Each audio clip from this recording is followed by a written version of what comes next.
Olá, eu sou Patrícia Lins, psicanalista, e esse é o meu podcast, a conversão dos meus artigos em áudio para você sobre filosofia e psicanálise, Hegel. Georg Wilhelm Friedrich Hegel, 1770-1831, foi um dos mais influentes filósofos alemães de todos os tempos, tendo influenciado Arthur Schopenhauer, Martin Heidegger, dentre outros. Sua obra Fenomenologia do Espírito é um grande marco na filosofia alemã. Vamos nos aventurar a apresentar a ideia central da dialética do senhor e do escravo, embora seja essa uma tarefa bastante desafiadora. Hegel apresenta o itinerário da consciência e a diferença entre a consciência e a consciência de si.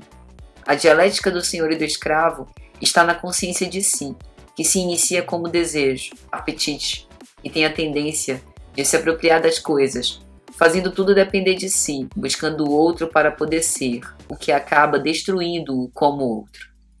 A consciência de si almeja a reflexão do ser sobre si.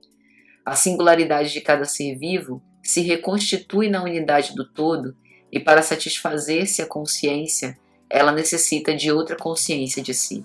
Ou seja, para haver consciência de si, deve haver outra consciência que vem de fora. As duas agem, mas o primeiro encontro não é amigável. Surge a luta, e quem teme a morte acaba se rebaixando, se tornando escravo. Por isso, as duas figuras, o senhor e o escravo, presentes na dialética do senhor e do escravo, não retratam a escravidão histórica, mas sim duas figuras da consciência.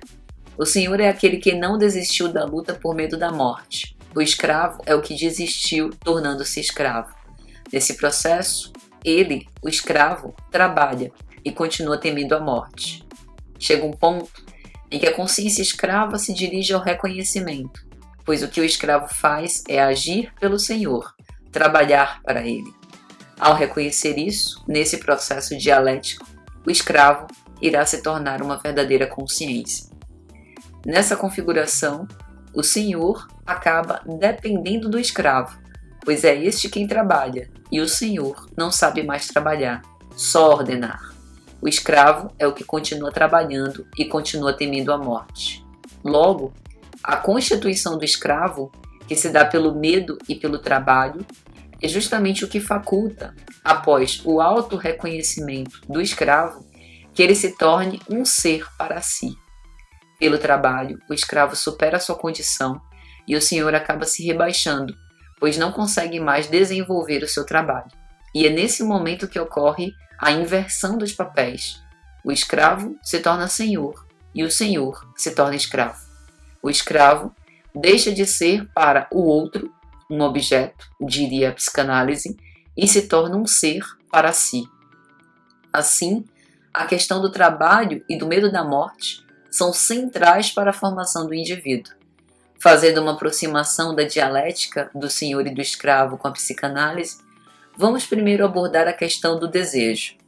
O desejo para a psicanálise é apontado como tributário do recalque, ou seja, o desejo desconhece o objeto de sua satisfação.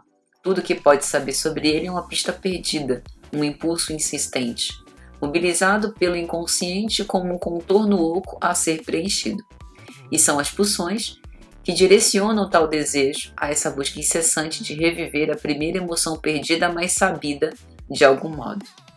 Segundo, quando Hegel aborda que a questão do trabalho e do medo da morte são centrais para a formação do indivíduo, isso nos faz lembrar do trabalho do luto.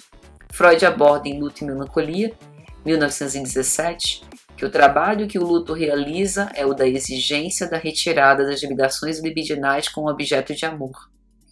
O que poderíamos interpretar com a antiga visão de si, que desprezava a consciência de si hegeliana, e ainda, o fato é que quando o trabalho do luto se conclui, o ego fica outra vez livre e desinibido, o que implica o escravo que se torna senhor, portanto, consciente de si.